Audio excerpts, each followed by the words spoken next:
Good evening, everyone. Today we have collected here for a very interesting session on poetry. We are looking at Professor Smita Agarwal's book Speak Woman, and what a better day could have been to discuss this book on Women's International Day. Uh, the less we said about Smita ma'am, I mean, there's no way that we can say anything about her. I've been privileged to be her student once upon a time. And as they say, once a student, always a student. I've looked up to ma'am, and it's if I can actually invoke that, it's been a privilege to be able to have a discussion on ma'am's poetry with her. I'm completely indebted for this opportunity. So to give a little bit of introduction about ma'am and about Sanchari, for Sanchari, we keep on meeting, we keep on having little sessions, these discussions, not only about various cultural activities that we have, but also about the people. We celebrate the people who are from Allahabad and who are contributing to the city. And with that context, Professor Smita Agarwal, I mean, this is her third book, third book of poems.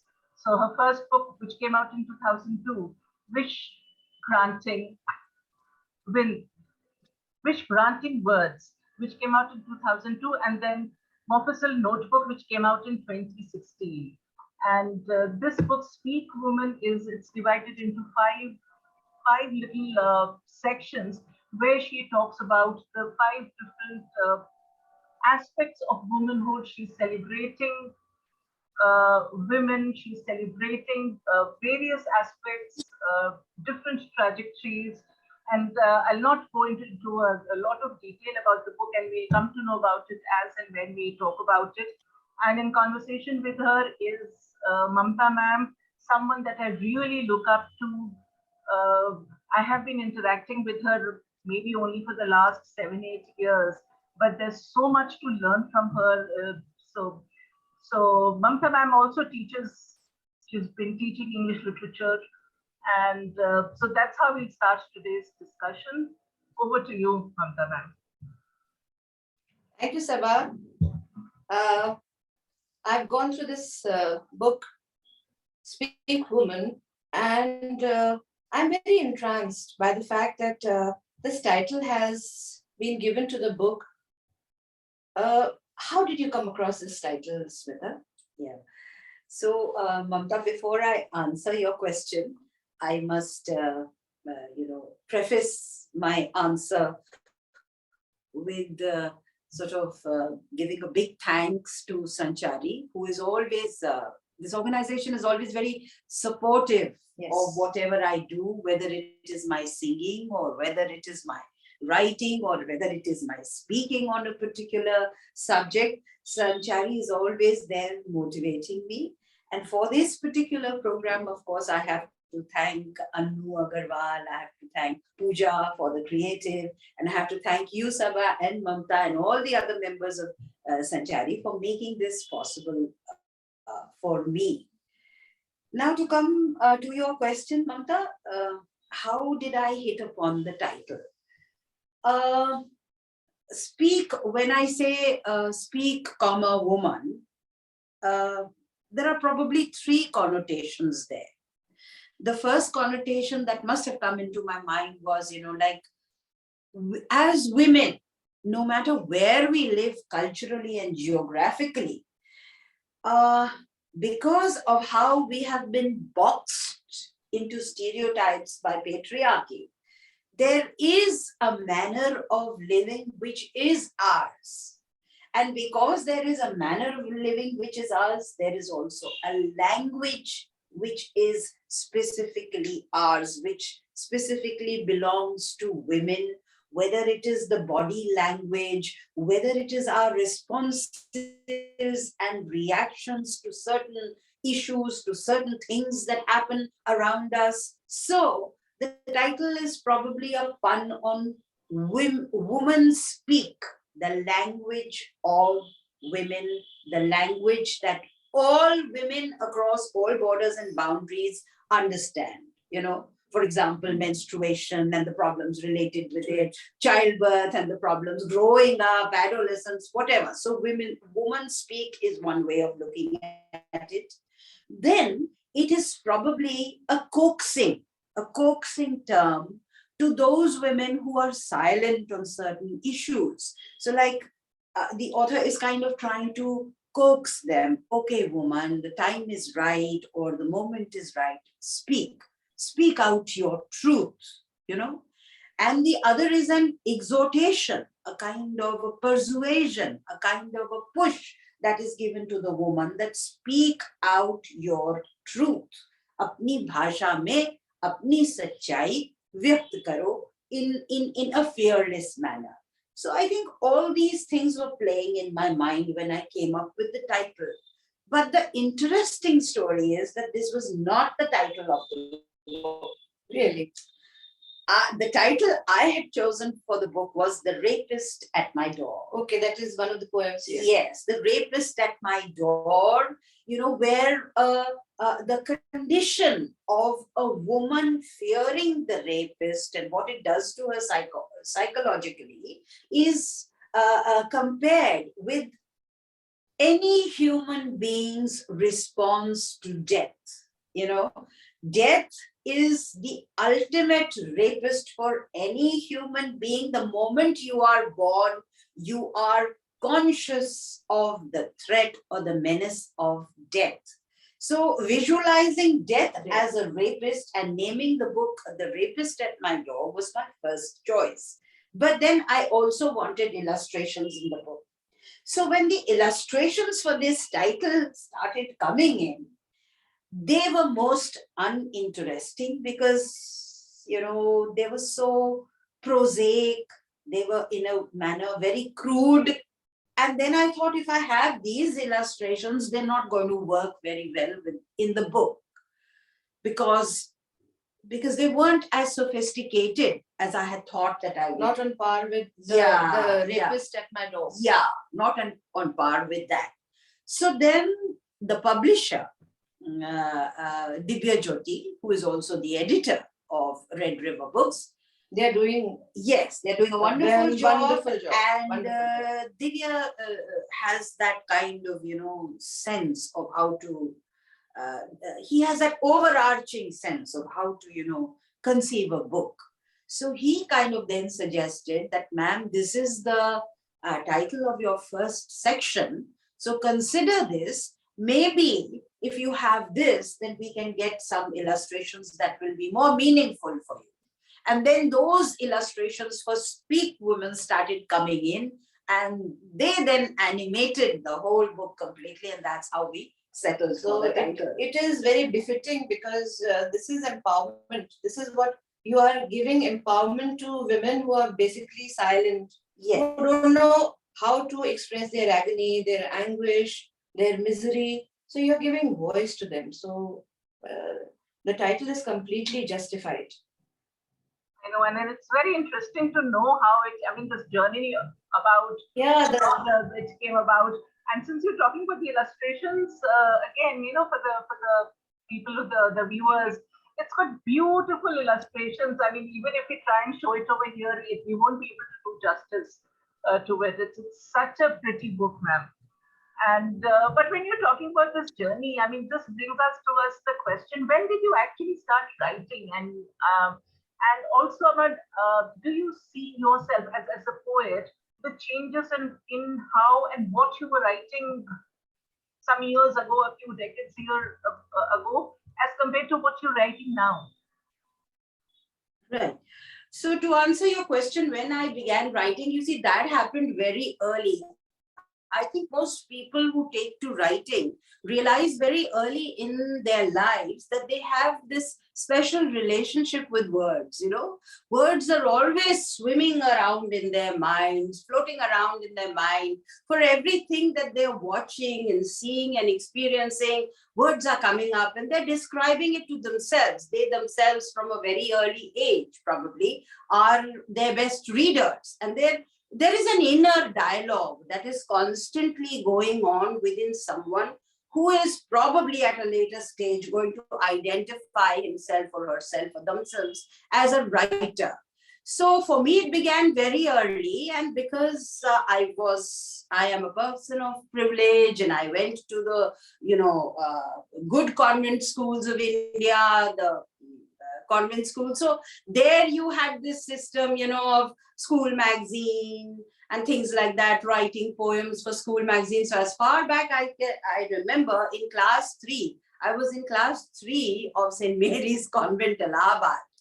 And for that school magazine, I wrote a poem. Of course, it was my dog. My dog's name is Binny. She is very, very pretty, something like that. So it's that poem that began my journey. And let me tell you, it was not a pleasant journey. There is a memory full of anguish attached to it. Because when I was writing that, ultimately we had to just, in our very neat convent school writing, in that 4-line copy, we had to writing. Yeah, we had to write out that poem and submit it to the teacher. And while I and the other girls were doing this, for some reason, the teacher lost her temper. And she lost her temper on someone else and came and slapped me. Oh my God. So that poem, my dog's name is Binny. My first poem is actually associated with, that concept that we have about writers, that they emerge from a load of grief, from a load of angst. That holds quite true for me. So from school magazine to college magazine to university magazine to this and that. And then I remember in the late 70s, my poems got published in Femina and in print. And, I was sent small checks of 70 rupees, 80 rupees, and I showed them off to my family and cousins. And I said, look, I'm a writer. I'm a successful professional writer. So that's how the journey began.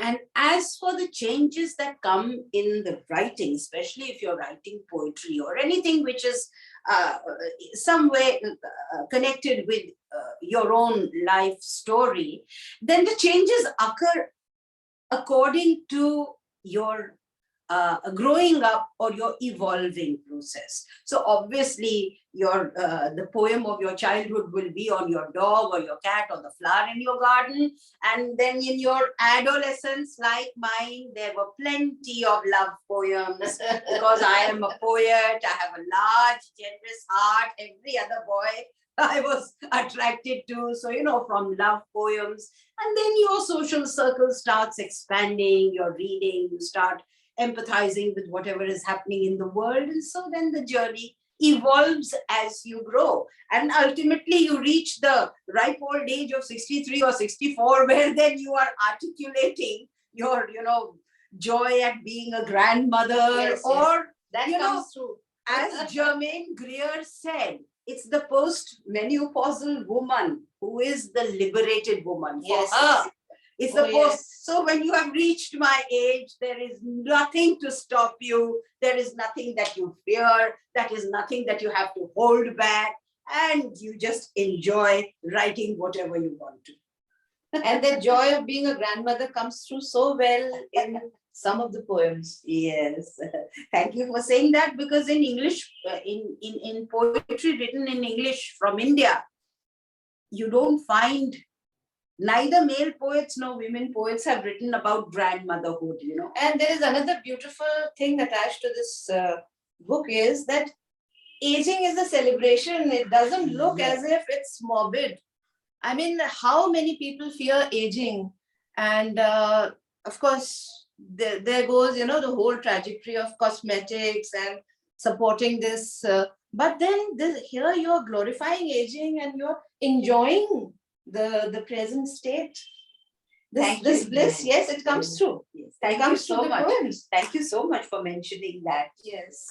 For I'm making glad, the book. I'm glad you mentioned that, Mamta ma'am. Even I noticed that, and I think that's the beauty of it, how she's accepted it and she's celebrating it. And then there are a couple of poems on being a grandmother. And that was a very interesting anecdote about your third standard with St. Mary's, that again, it connects. And this anger of women not speaking and this joy of grandmotherhood, all these are juxtaposed Hmm. in the book. Yeah. So I enjoyed it. I enjoyed it thoroughly. I find, Smita, there are two different voices coming in. Sometimes it is in the first person, sometimes it is in the third person, and some of it comes out as autobiographical also. But sometimes you're speaking about Buaji from Kotahar, it is Saklani Nani ji, and then it is a young girl of 25 in Guru Mantra.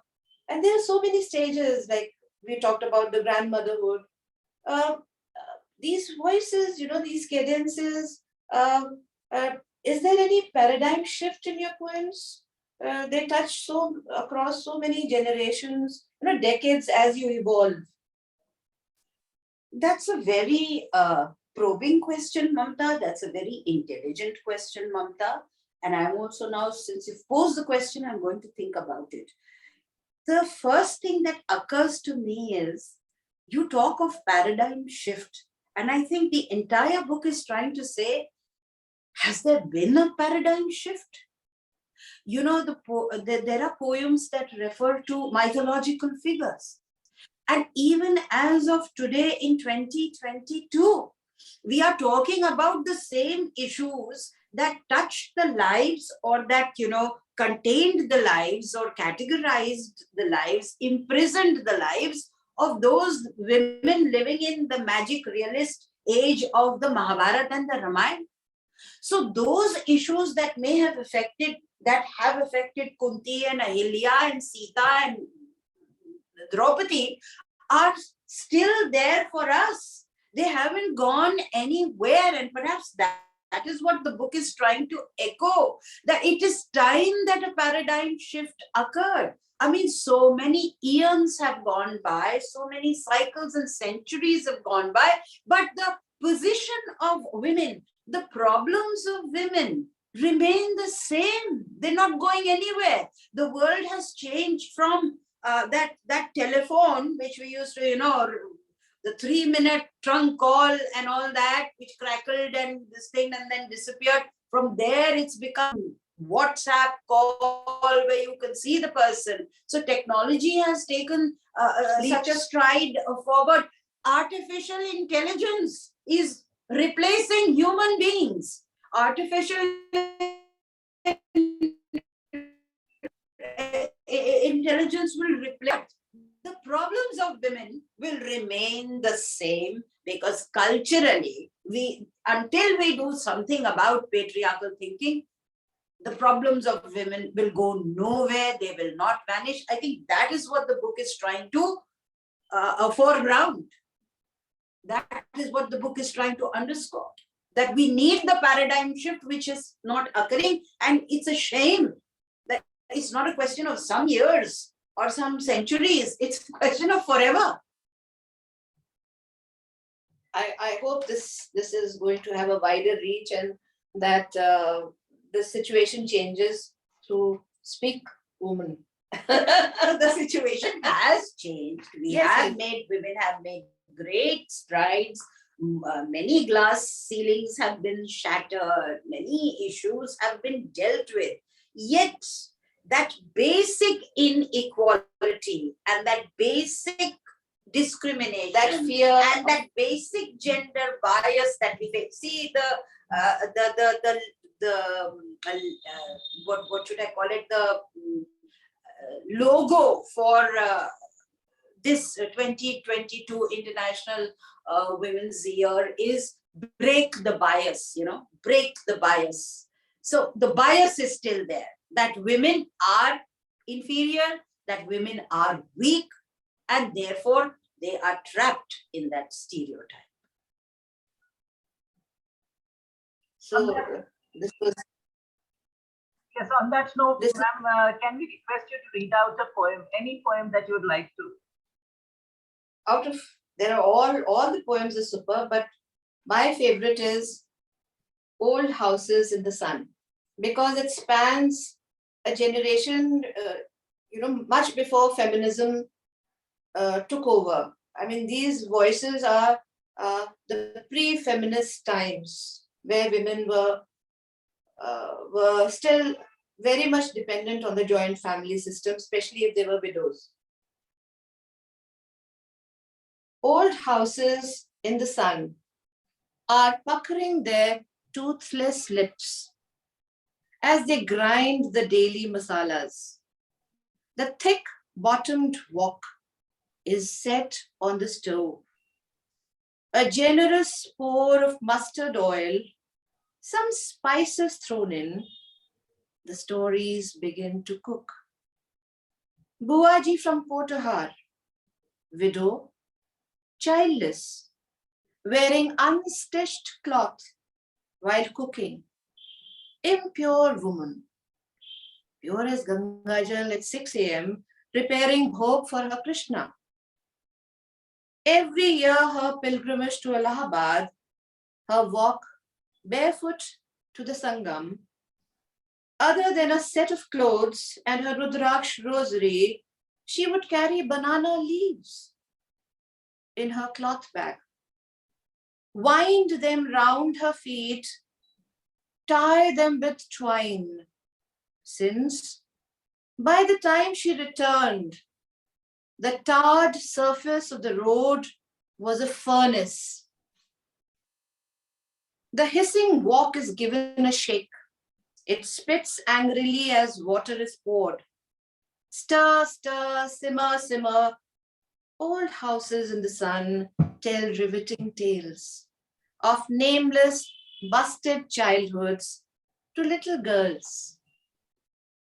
So I found this so evocative, so beautiful. So Thank you, Mamta. That was so well read. She brought out nuances in her reading. I'm sure that the listeners and the viewers will find this. the image of a woman walking back on the road, which is a furnace, and she ties banana leaves.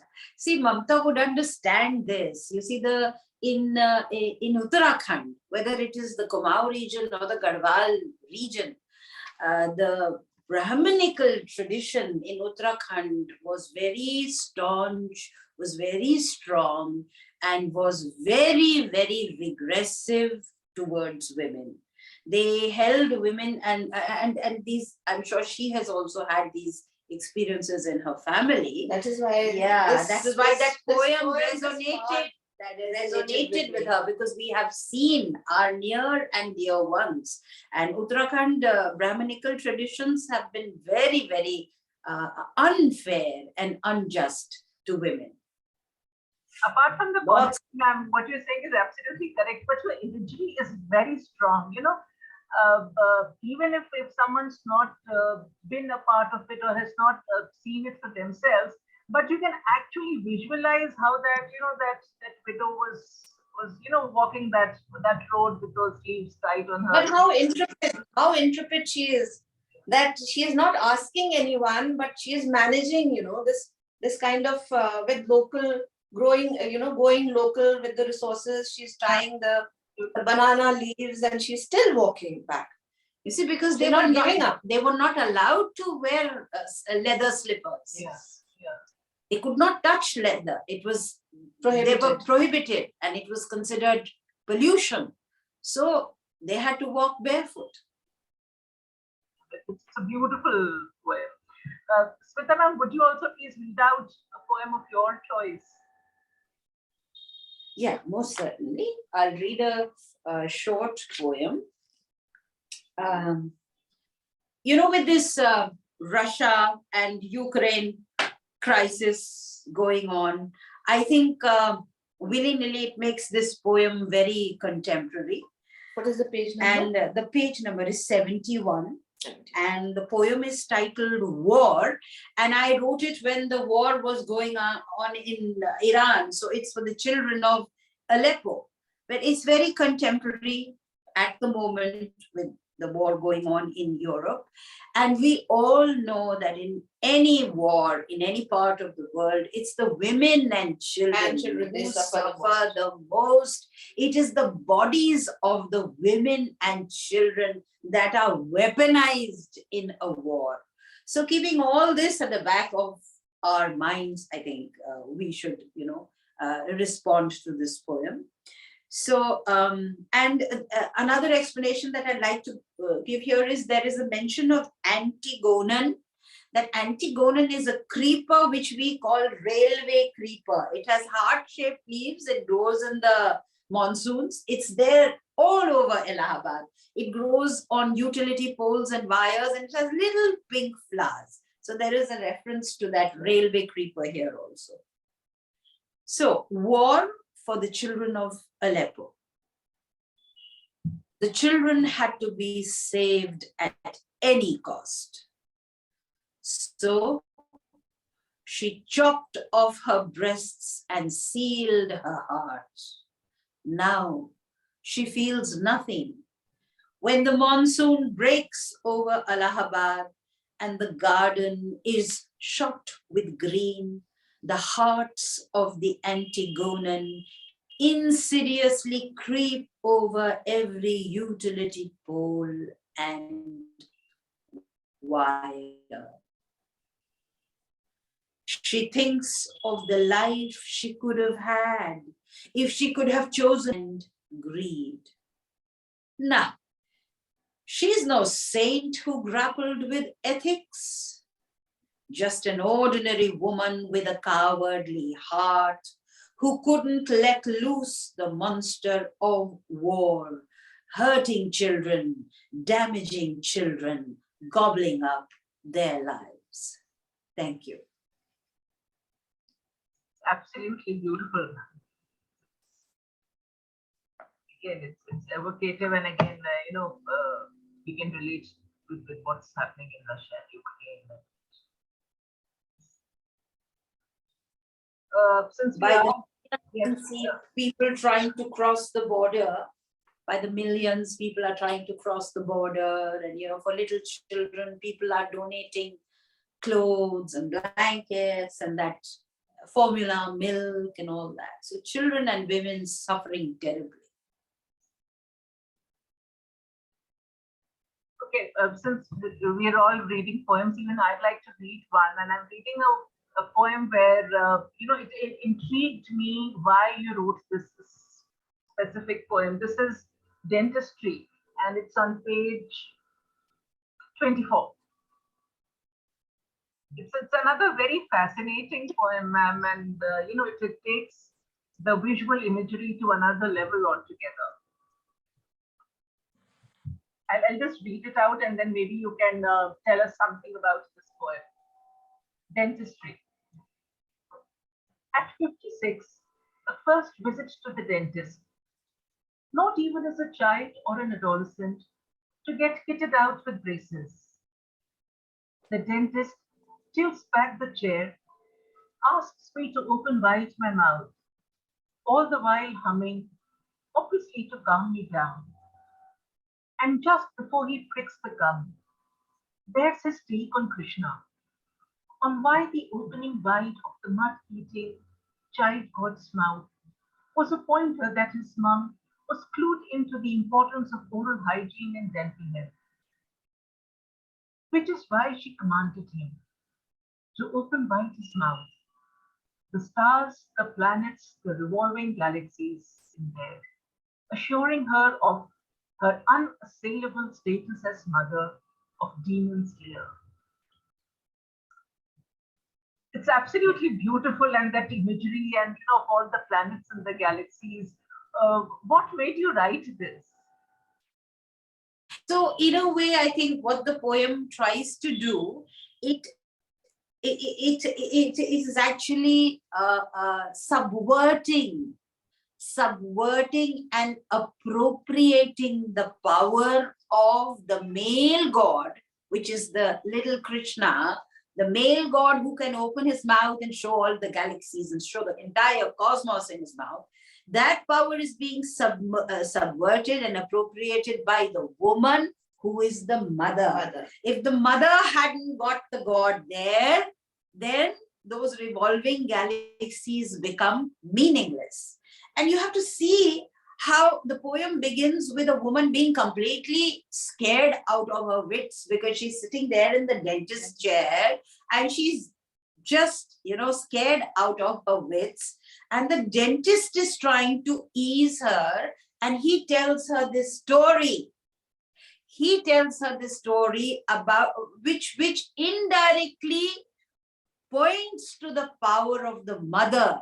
So the dentist is trying to ease her fear by in an elliptical fashion.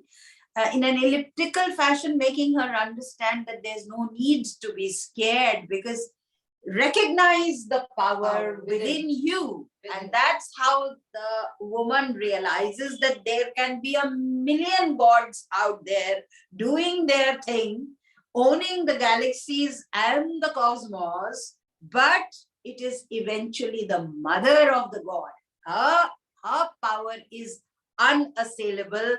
That is the power center that you have to tap, that as a mother, I have produced the god. So in this elliptical fashion, the poem appropriates the power of the male and brings it or makes it central to the woman. That's how I guess the poem becomes a feminist poem. So the woman as a mother. Yeah. I mean, the male power wouldn't be there if the woman was not there. The woman is central to creation. So it brings back, you see, because we've seen, at least in the Hindu religion, before the Hindu religion was actually stratified or organized as a religion, it's a compendium of folk religions, right? Of tribal religions. And those tribal religions always elevated the status of the mother goddess. But as Brahminical patriarchy took control of structured Hindu religion, the power of these female goddesses, that power was put in the background, and Shiv and Brahma and the Holy Trinity, what is Shiv, Brahma and Vishnu, they became Brahma, Vishnu, Mahesh, they became the all-powerful gods, and Devi was she was there somewhere, but she was not central. Whereas in tribal religions, it's the fertility goddess, it's the mother goddess that is central. So that power is appropriated within the small framework of the poem and brought back to the mother goddess in a way. It's fascinating how you bring the entire story and you kind of turn it the other way around and on the dentist chair, sitting on the dentist on the dentist chair.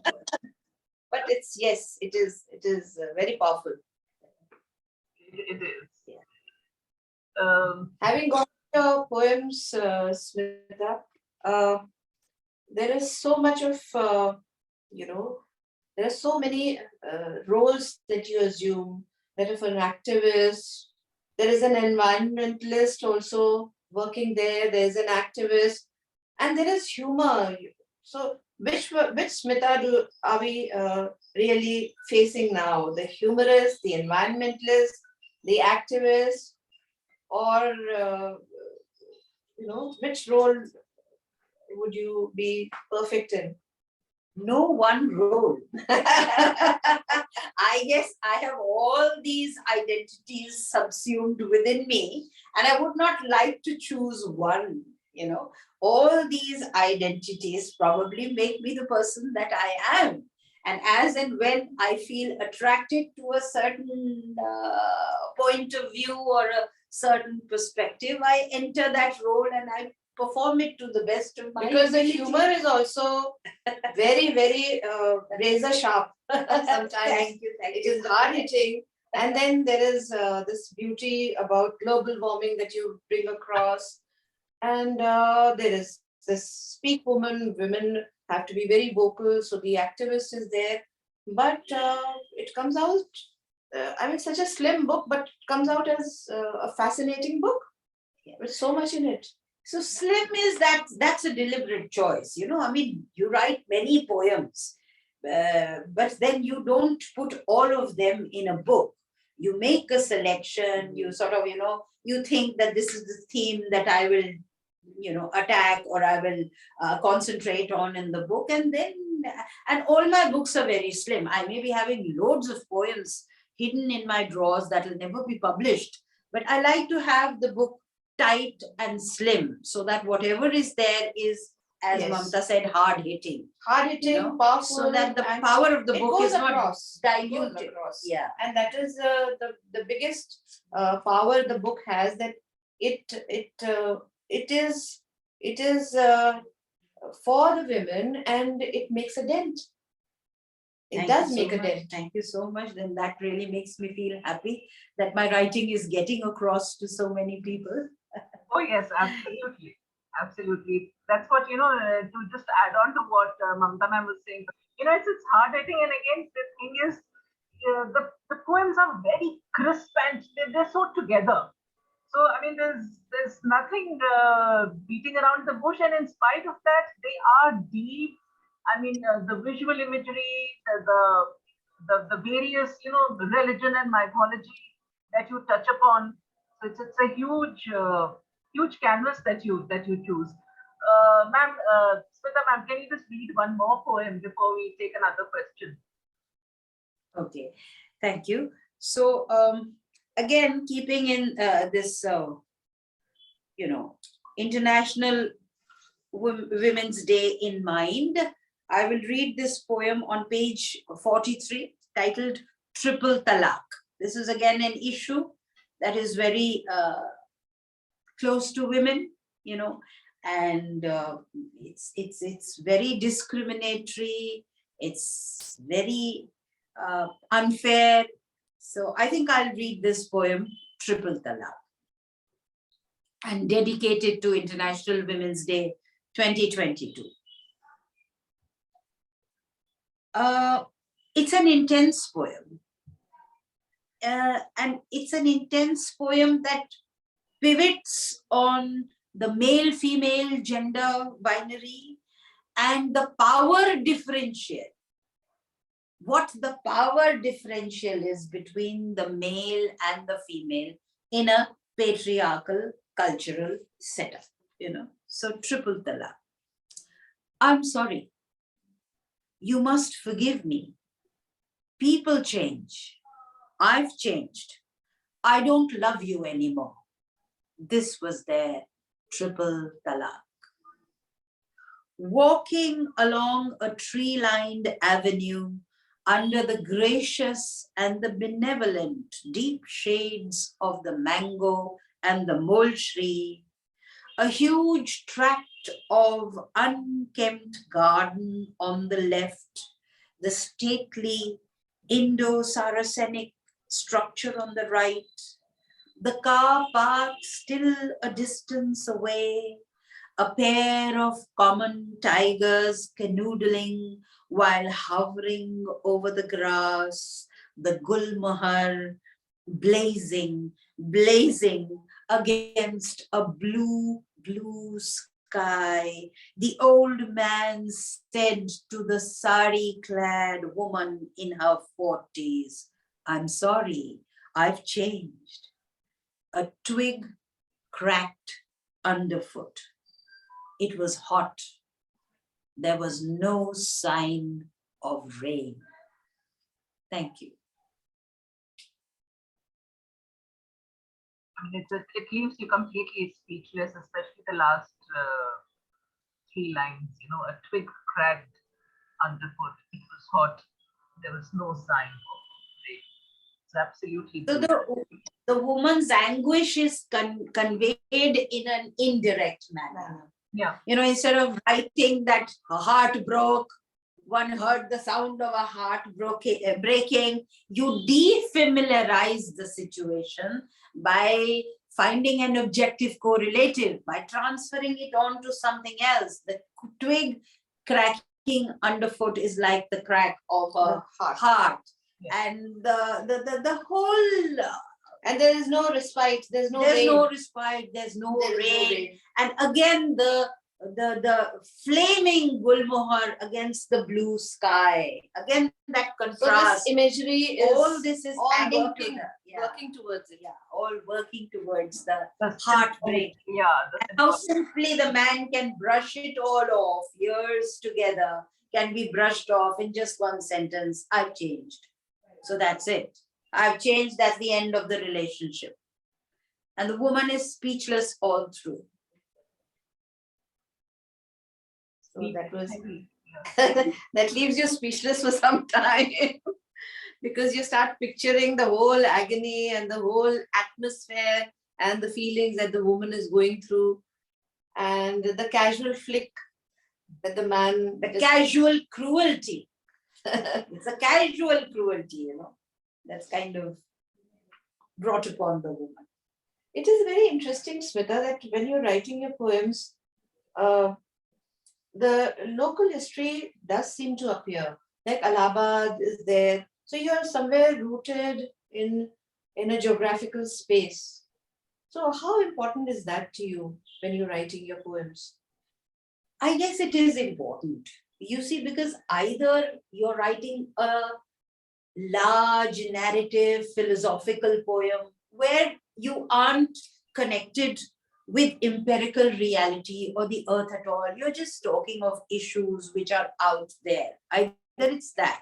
Or if you're writing short lyrical poems which are based in memory, then memory is an amorphous thing. Memory is something you can't see. Memory is something that's just there at the back of your mind. And in order to situate that memory and give it some concreteness, I think place is important. Once you bring place into play in the format of the poem, then that memory gets attached to a place and it becomes more accessible to the listener or the reader.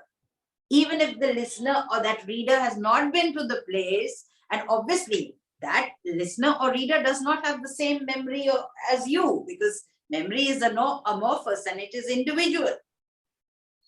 But Very to make subjective, it more very subjective, in order to make it more accessible to the reader, if you situate it in a landscape, in a place, then that memory comes through with great clarity and lucidity for the reader or the listener. So that's my way of looking at it. But of So course, all that is intangible, all that is abstract becomes tangible. Tangible. Becomes rooted. yeah. So that is a very It fine gets way of working. it gets universalized Yes. in a way, so that wherever the reader is or wherever the listener is, they can relate to it better rather than dwelling about it in abstract. But in your abstract imagery terms. is local. I mean, you use Yeah. use very local terms also. Yes. And Yes, the yes, flavor is very, very Yes. Indian. yes. Yeah. That's there. I think that's again, it goes back to the beauty of her work is like, individual as well as universal. And it kind of connects with the earlier question that we had asked about, her changes that she saw in her own writing. So, as how she saw the world.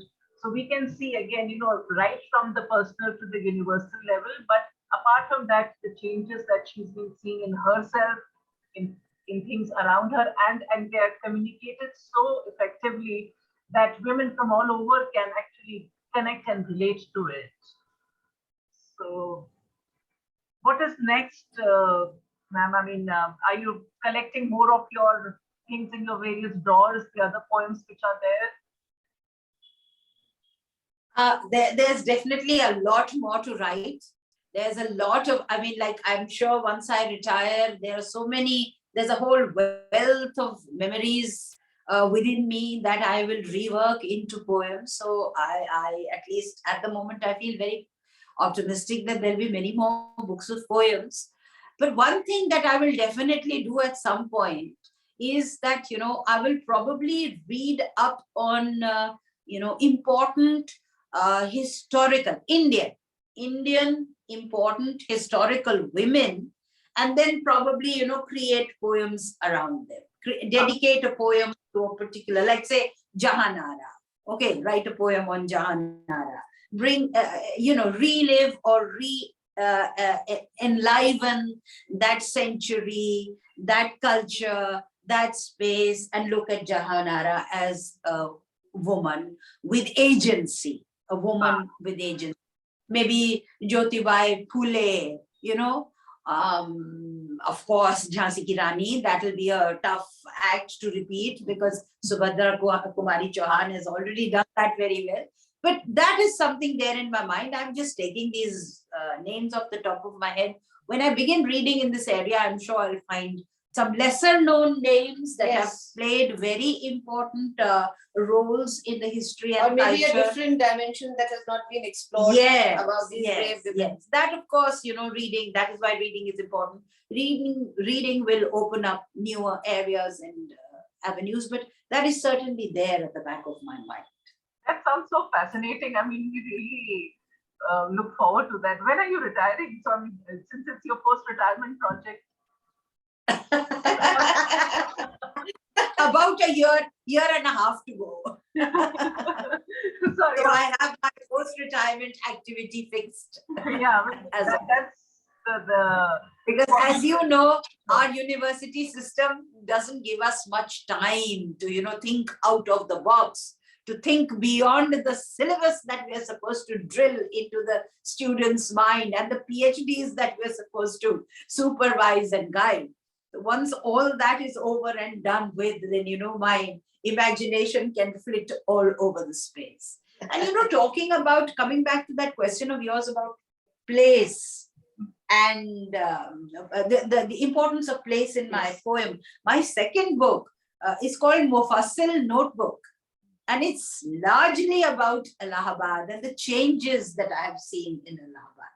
So yes, it seems that place does play an important role in my style of writing. I think maybe that is why it is so rooted and yet so universal in temperament.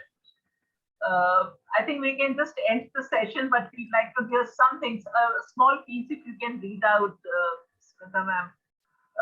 And with that, we can end the session, but a session on your poems, you must, I mean, it's mandatory to finish it with a few lines. Okay. So, yeah. I would like to read this poem called Moon.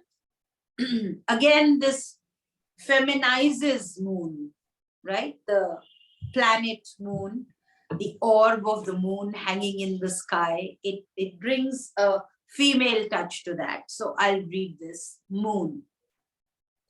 Finally, the widow of the sun claws off the gray veils dulling her. She fights off the palm, attempting to imprison her in its leaf cage. She demolishes the 20-story tower block, interrupting her. She explodes onto the scene, prima donna of the night, generous with her light. Now, she is the woman scouring the alleys of the old town for her recalcitrant son, out with dagger and gun. I hear her call out his name repeatedly as the dogs bark and the battered police jeep plummets down the road, sirens screaming. And for all those dispossessed and orphaned in way out pockets of a lightless world, she is that bowl of luminosity into which, because we exist more often than not, we let drop love, compassion, humanity as small change, as arms. So the generous light of the moon brings out our humanity that makes us more empathetic and that makes us more compassionate. I mean, it's such a beautiful poem to end the session with. And thank you so very much for coming and joining us and talk about not only your craft, but how you came about it and your journey as a poet. Thank you so much, Smita ma'am. It was a wonderful evening. And thank you, Mamta ma'am, for the insightful questions and always being a complete support that we know that we can bank on you. Oh, it Thank you was so my much. pleasure. It was my pleasure, Sabha, and it was a delight hearing Smita in person. And the comfort level that we had was obviously it's there on the screen. So it was a Yes, wonderful. it added to this Yes. freewheeling conversation. It was wonderful. We did not feel self-conscious at all. And thank you so much, Sabha, and thank you so much, Mamta, for your generous insights into my work. And you all brought out facets that I, as an author or a poet or a writer, had not, really thought about. So you made me think about my own work. You helped in that self reflexivity, and thank you so much. And I hope that this, dialogue and this discussion of ours will go on for many other books. We'll be there for also. your next book. Thank you so much. Certainly, which means I must get down to work as fast as I can. Yes, ma'am. Thank you so much, ma'am. Bye-bye. And thank you so much, Sanchari, for organizing this program. Thank you so much. Happy Women's Day. Happy Women's Day. Break the bias.